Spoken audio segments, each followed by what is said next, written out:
Hello and welcome to CNBC-TV18's continuing coverage here on CNBC-TV18. The Finance Minister has delivered her 9th budget. It is a budget that looks at India's growth story in the medium to long term. There are many measures for sectors that will be sectors of the future, from electronic manufacturing to nuclear power.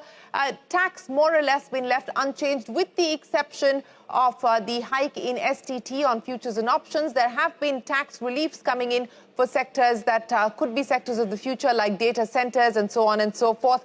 The big story, of course, also is that the government has walked the talk on defense spending, and the defense budget has gone up significantly. Joining us now to talk about Budget 2026, where it leaves us as a country in the here and now, and more importantly, the direction it sets for us in the medium to long term. Baba Kalyani, Amitabh Kant, Arundhati Bhattacharya and Sanjeev Krishna. Gentlemen and Arundhati, many thanks for joining us here on the program. Mr. Kalyani, I'd like to start with you, sir, because as I said, the government has clearly walked the talk when it comes to the defense capex, a 21% rise, B or over B as far as defense capex is concerned. Your first takeaway on what you have seen the budget do. She didn't talk about it in her speech, but the numbers tell the story. Well, first of all, I'd like to congratulate the Finance Minister for the continuity in policy. I think it's very important that the defense expenditure keeps moving as our GDP keeps growing and as our defense services need it. So it's very heartening to see that, because many defense programs are now becoming pretty vibrant and coming into effect in the next 2, 3, 4 years. So you're going to need a lot of money to make those things happen. It's a big program to replace your artillery system, to replace combat vehicles, to replace, to add aircrafts, to build more ships. There's all kinds of things happening in the defense sector. And we are very happy being a participant in this sector to see that the allocation to defense has increased by almost close to 18%, I think. Well, yes, it has, and that is a significant announcement that's come in there from the Finance Minister and from Budget 2026. But, Mr. Kalyani, what does this now do to the domestic defense industry's aspirations? What do you believe this will also do in terms of orders? There is, of course, the emergency procurement there is the indigenization program that is already underway. How do you see this budget moving on many of those fronts from here on? There are now 3 procurement processes in place. There is the normal procurement process where a lot of platform procurement takes place. For example, artillery platforms, for example, combat vehicle platforms like light tanks, FICVs and things like that, aircraft procurement. So there are many procurement that are happening at a platform basis, which are happening as per the old procedure that was in place. The second process for procurement is all the emergency procurement process. This year itself, in the last 3-4 months, there has been a huge amount of emergency procurement that has happened, largely as a offset of Operation Sindoor, and wherever the services felt they need more product. So this has taken place. And now there is a third process that is going to probably start, from what I understand, that is called the fast-track procurement. So things which normally took a long time to procure is going to happen much faster. So it's good to see that instead of 1 track, we have 3 tracks. And of course, then you have the revenue items procurement that is required, expendable items like ammunition and things like that. So it's moving in the right direction. I think it will help the domestic industry quite significantly. And we are all getting geared up for this.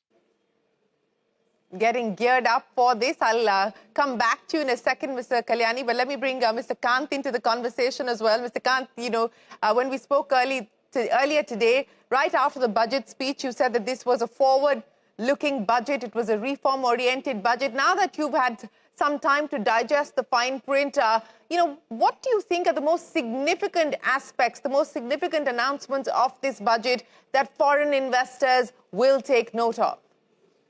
Well, to my mind, it's fiscally a very responsible and prudent budget. But more than anything else, there are two critical innovations in this budget. Firstly, the fact that you've given 22 years of no tax for data centers. If 75 to 80% of the investment across the world is happening in artificial intelligence today, then you will be able to, with this one stroke, you should be able to attract computing power. You should be able to attract cloud infrastructure. You should be able to attract AI in a very, very big way, because India has data and India has talent. So I think this is a good move. And the second, I would say, is the increased allocation for defense, because that drives innovation, that drives R&D, that drives manufacturing in a very big way. And all this put together, the defense innovation R&D is very, very critical to my mind. It's just that the defense ministry needs to now get down to cracking procurement in a big way. Instead of long delays, they need to, all tracks need to be made fast track, not just the fast track, all three tracks should be put on fast tracks. And thirdly, I think the focus on both infrastructure and manufacturing, to my mind, will have huge multiplier impact in the long run. These two are really the key to sustained growth for Viksit Bharat. This budget in many ways is a continuity for Viksit Bharat.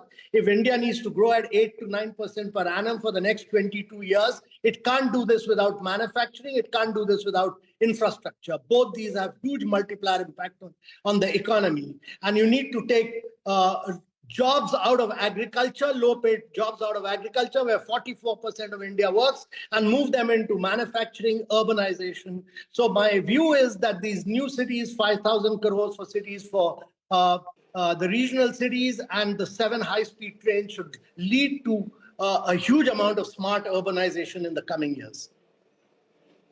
Okay, those are the big highlights for you, Mr. Kant. But Arundhati Bhattacharya, you know, as someone who's now part of the tech world and someone who was formerly with the banking world, and there was plenty for both, of course, for banking, a high-level committee to look at the aspirations and the needs of India's banking sector for the future, and plenty, as we just discussed there, on data centers and AI and semiconductors and so on and so forth. You know, on balance, how would you look at the impact of Budget 2026? Well, in a way, you know, if I want to make light of it, I would say it's making my job a little easier. Because obviously the government is putting its, you know, its strength where it's walking the talk by ensuring that we get the data centers, which will probably drive, you know, cloud computing. And as you know, I've been having a tough time explaining and also convincing, especially the public sector, that cloud computing is the future. So that's something, you know, that's going to definitely make life easier for me. But leave that aside, I think, you know, this is a very ambitious statement when it said that India would like to own 10% of the global trade in services by 2030. And that's something that's actually feasible. We already have, I think, 3 to 4%. We have the talent for 10%. If you can provide the infrastructure within the within the country to back up that requirement, then this is something that's entirely doable. I also love this emphasis on the orange economy, because the orange economy is where the youngsters want to be. Also, you know, while capital and resources are available, if not within the country, it's available outside. But unless we nurture ideas, unless we bring in new content, unless we look at these areas in a very, very focused manner, we will actually miss the bus, because this is where the action is really taking place. The only place where I thought, you know, probably they could have done a little more is to make R&D more profitable for companies to take part in. That is something that I think is very important, because today, without R&D, without that cutting edge of innovation, is very difficult to survive in this world. So that's one area where probably, if the government can do something, it would be great. But otherwise, whatever they are talking about regarding the data centers, regarding the content creation that they want to do, regarding education and employability, continuing that, having a standing committee on education, not some transient committee, all of that, absolutely great ideas. As for finance, you asked about it, and yes, finance has got to change. Today, in the way we are becoming bigger as a country with its GDP heading towards number 3, the banking practices 100% need to change. We are no longer a country where we can depend only on deposits for our resources. We have to become market savvy. For that, you need different kinds of initiatives, different kind of processes, different ways of risk management, different ways of innovating on instruments. And for those things, I think a committee of this nature would be useful.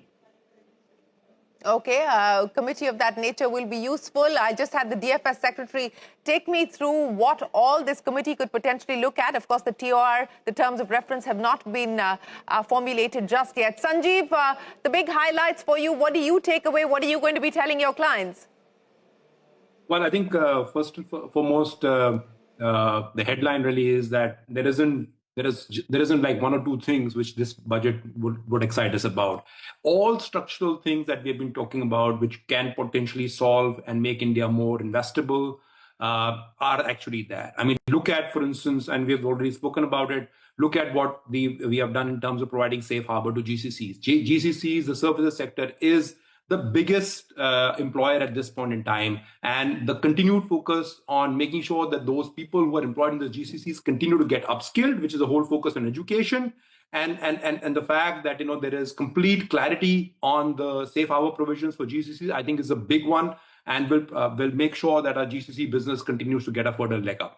I think look at the whole piece around data center. I mean, while the hyperscalers have made a bunch of announcements, they need that money needed to come on ground. And I think this clarity which has now come in terms of the taxability of revenues when they provide services to overseas clients, I think is also very, very, very, very, in my mind, will provide them the buffer that they needed, because that is something that they've been fearing, that they might get taxed. And I think that clarity is also very helpful.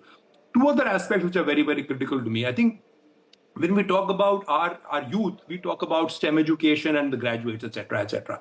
But the whole look at the focus that has come in on tourism, and we have been talking about tourism as a huge employment creator, and then again, even looking at medical tourism, and then making sure that more and more people have ability, the urbanization focus which Mr. Amitabh Kant also spoke about. I think that will really spur the youth of the country, and I'm very, very excited. And also the fact that, including more and more women in the workspace, which has been a continuous theme of this government. I do believe that this enables our social infrastructure to come in a way to supplement the investments in the hard infrastructure and the digital infrastructure that we have made over the last few years.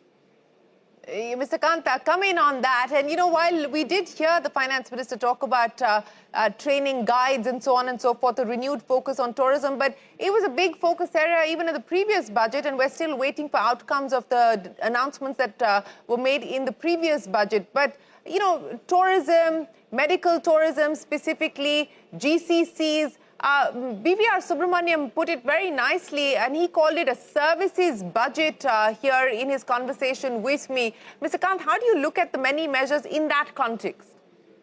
Well, I think, to my mind, execution and execution and execution is the key. Nothing else. The budget is full of great ideas, great concepts, great vision, but eventually it has to be cracked on ground. I mean, you recall last year there was this 1 lakh crore for urbanization and for new cities through the challenge route. You have another allocation for cities this year. You have the high-speed rails, etc. All these, whatever we do, we need to do them to absolutely world class. We need to plan, we need to execute, we need to deliver on ground things which the world has never seen before, and we need to do this with absolute perfection. So my view on this budget really is that it's a fine budget, it's great fiscal planning, it's very responsible, but the delivery of this is dependent on many ministries, A lot of delivery is now dependent on the states. You need about 12 states to be growing at 10% plus. It's important because it's unless the states don't grow, that delivery of infrastructure projects doesn't happen on ground in the states. Cities have to be delivered in the states. Much of tourism has to be delivered in the states. So you need a huge amount of political and administrative will in the states to be driving this. That is really the key to long-term growth of India. And my view is very strongly that the implementation is very critical. We need to constantly monitor, constantly evaluate, and constantly see where we are failing in terms of execution. Yes, execution will be key because a lot of these well-intentioned announcements will have to carry forward on the ground. But Baba Kalyani, outside of course, defense, the larger emphasis on infrastructure, CapEx, 4.4% of GDP, the highest that we've seen in the last 10 years. Railways, high-speed railway, 7 routes identified. On the infrastructure, the railway CapEx side, container manufacturing, 10,000 crore rupee allocation for that. From a manufacturing standpoint, how significant were the announcements? I think they were very significant because now there is a roadmap available to industry. There's a roadmap available for railways. Okay, we are moving in high-speed trains. High-speed trains require different type of components. So people who manufacture that, they have a new opportunity in this area. We are looking at modular reactors. I think this is a big opportunity that comes along with the AI boom with data centers and everything else, and a lot of ancillary equipment that goes with it. I mean, today, just to give you an example, our business in the US, in spite of these tariffs, is booming only because of the stationary power supply to data centers. So there is a lot of intermingling of opportunities with the new technology coming into play. Similarly, with ships, I think there is going to be a lot of opportunity as India moves into putting more shipyards for ships, for shipping crude or shipping liquids or whatever it is. And again, these are kind of opportunities that for us look very exciting. So if we see half a dozen new opportunities, and I think more than anything else, it's a big signal to the outside world as to where India is moving in the manufacturing sector. And this signal is important because then people who are in Europe or in the United States or other parts of the world who are involved with this business, who want to look at supply sources within India, can now look at it far more seriously when they were looking before. It's a big opportunity. So, Mr. Kalyani, when you say half a dozen opportunities, would those be half a dozen opportunities that your group may consider betting on, investing in? Oh, yeah, absolutely. I mean, I'll tell you one thing, Shireen. Most manufacturing companies who have some amount of exports, I mean, reasonable amount of exports, a reasonable amount of domestic industry, are looking at, in the next 4 years, almost doubling or tripling their revenue. That's the kind of growth I think the manufacturing sector will see. But it all depends on what Amitabh said earlier. You need to execute, and do it with speed, and speed. With speed, and speed. Arundhati Bhattacharya, I'll give you the last word.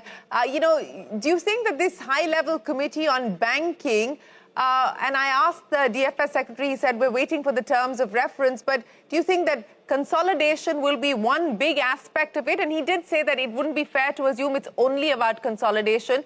It could be about FDI norms for public sector banks. It could also be digital banks, perhaps. I don't know. What would you like to see that committee do? So, as I said, we have to think about banking in an entirely different way. Banking earlier was taking of deposits and giving of loans. Now, taking of those deposits is now no longer easy because deposits now have a lot of homes to go to. Okay, there are many other competing, opportunities that people are going to exploit. And if so, then the banks have to get ready in order to raise resources from the market, which at this point of time, they only do it in a very plain vanilla way. So there have to be different kinds of, ways of raising resources. And that leads to a lot of understanding of a different set of risks and how you mitigate and monitor them. Not only that, we also have to understand that given the fact that we are going to be number 3 GDP in the entire world, our banks will need to be much bigger in order to make sure that they are able to lend to these organizations which are growing to go big. Just as Baba Kalyani said, they're looking at growing 4 to 5 times each one of them. And again, remember, when we are talking manufacturing, we are also providing manufacturers that are outside with a huge internal market.